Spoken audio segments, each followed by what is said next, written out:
Meeting your own needs. To recover from complex post-traumatic stress disorder, it's essential that we begin to try to figure out what our needs are and then to attempt to meet these needs. And this is no easy task. It's constant learning and it's constantly changing. But yeah, because we had narcissistic parents, these parents were they had their identity in a shame-based place, shame-based identity, as well as having a kind of victim mentality. So when they saw their child, expressing an emotion, frustration or sadness, or, feeling scared or frustrated or angry, instead of trying to think, what does my child need right now? I wonder what's going on for her. They would shame and blame you to make you feel bad, and to make you feel like there's something wrong with you, which is what you probably concluded was that what's wrong with me, if you were frustrated and trying to get your pants on or something when you were a toddler and your parents are like, come on, get your pants on, why can't you, instead of like thinking, oh, maybe my child needs a little bit of help, they're just learning to do this, or maybe they just need some patience and some encouragement, or, so a healthy parent will always link feelings and needs. They'll think, oh, my child is feeling sad. What might they need, right? Feeling, need. And so, for example, let's say a child is not sleeping through the night. A narcissistic parent might sort of blame the child, like, oh, my child is being difficult and they're giving me a hard time, and why can't they just sleep through the night, and just kind of get angry about it. And but a healthy parent will say, I wonder what's going on with my child. Maybe she's in a sleep regression. Maybe she's teething. Maybe she just needs a different pillow, or maybe she needs some more wind down time before she goes to bed at night, so they're thinking like, what are her needs, right? And this is no easy task for a parent either. And they're not going to do it perfectly, but if they do it, consistently and most of the time, then the child is going to feel, that their needs are being met, and that's going to lead them to more pleasant feelings, right? And of course, it's not a parent's job to make their child happy all the time either. Of course, a child, that's their job, is to, express their feelings, and it's just, they're going to be human.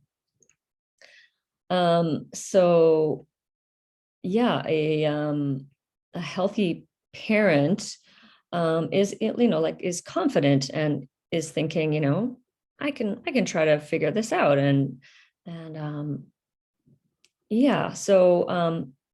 but when we are shamed like this as children, then we become so out of touch with our own needs and feelings, which is so key to living and to flourishing and to feeling content and safe, and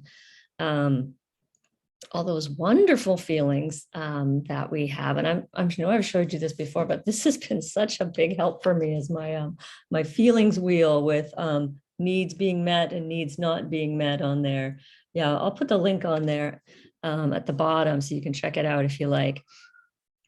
So when we listen to our basic needs, right? Like if we're feeling cold, oh, I need a sweater, right? I'm feeling thirsty, I need something to drink.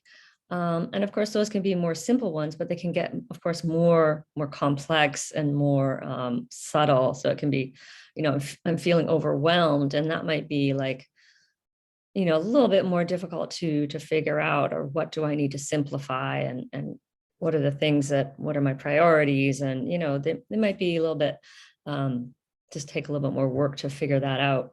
Or if you're angry or scared, it might be, your body's telling you that you need to set a boundary. So again, that might take a little bit more, contemplation and reflection on what's going on and what's what's triggering me? Why am I feeling angry? And then to clarify what your boundary is. And that can take a lot of work. So this in the beginning takes like a humongous amount of work of, yeah, like reflecting on your day and figuring out what was causing me suffering today, and what do I need to kind of relieve that suffering. I think that was a lot of my process, especially in the beginning. It was just noticing where I was suffering in the day. And so, yeah, when we meet our needs, then our body is going to be in balance, and our body is going to have a sense of well-being and of peace and of contentment. And these things might be just like foreign to us because we have been so out of touch with our own needs and feelings due to how our parents treated us as children. And so it is a journey back to ourselves, back to our bodies, and back into our, the sensations that are going on, and what does that mean. And I just did a video on yoga nidra, and you can check that one out. Yeah, yoga nidra will lead you back into your body, and you'll start to become more aware of these sensations and just a sense of your body and the space that takes up, because most of us live in a flashback our entire lives, feeling like this small, fragile kind of child. So yeah, and of course needs can change over time, and they can change day to day. Yeah, I mean, in my last job, I was taking care of 3 kids, and, and that just felt stressful and overwhelming for me. But because I have that automatic shame response, I feel like, oh, I'm not good enough, and I guess I'm not a good nanny, and I'm not capable. And so I just kept trying, which was, it seems ridiculous, but that's what happens when our automatic, like, kind of reaction is the shaming, like you're wrong, and you're weak, and you're incompetent, and all that stuff. So instead of just stepping back and going, oh wait, this job is really not a match for me, where I shine is in on the one-on-one connections. And that's where, because I'm a person of depth, and I like spaciousness, and I can't connect with people in a deep way if I'm dealing with 3 or 4 or 5 people at the same time.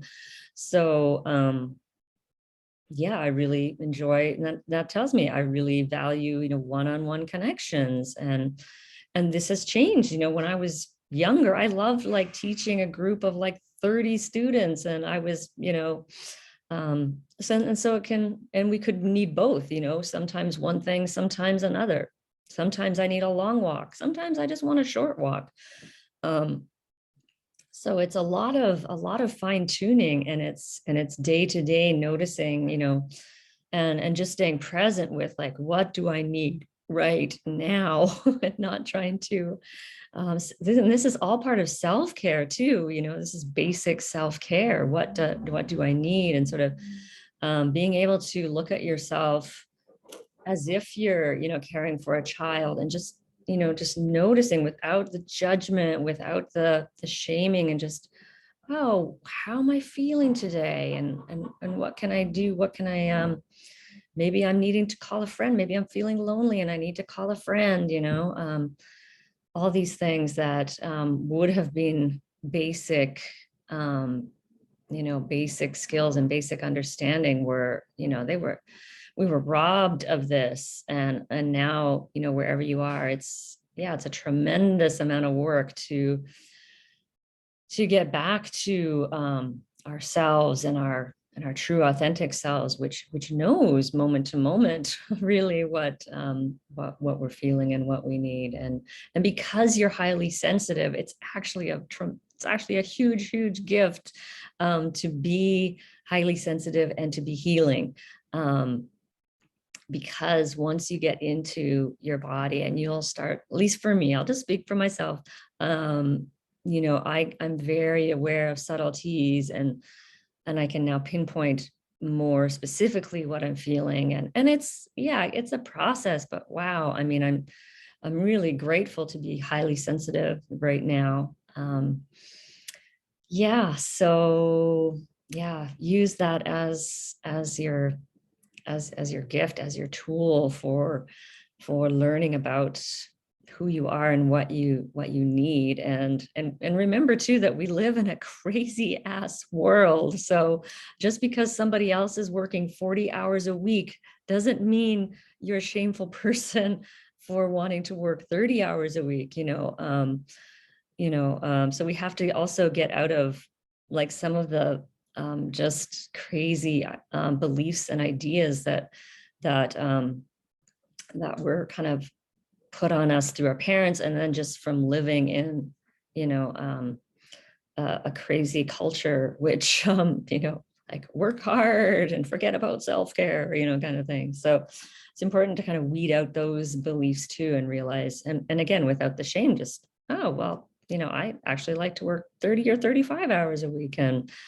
not having to feel bad about that, or think that you're, you know, you process things very deeply. And so I know, as myself, as a highly sensitive person, I need that spaciousness so I can process and think and be alone. And, I can't be out doing and with people. And it's just, yeah, it can lead to overwhelm. That's very common for highly sensitive people. So just honor your needs, and have patience with the process. So yeah, I am Davina Shemaya, wishing you many, many blessings on your journey of healing and awakening.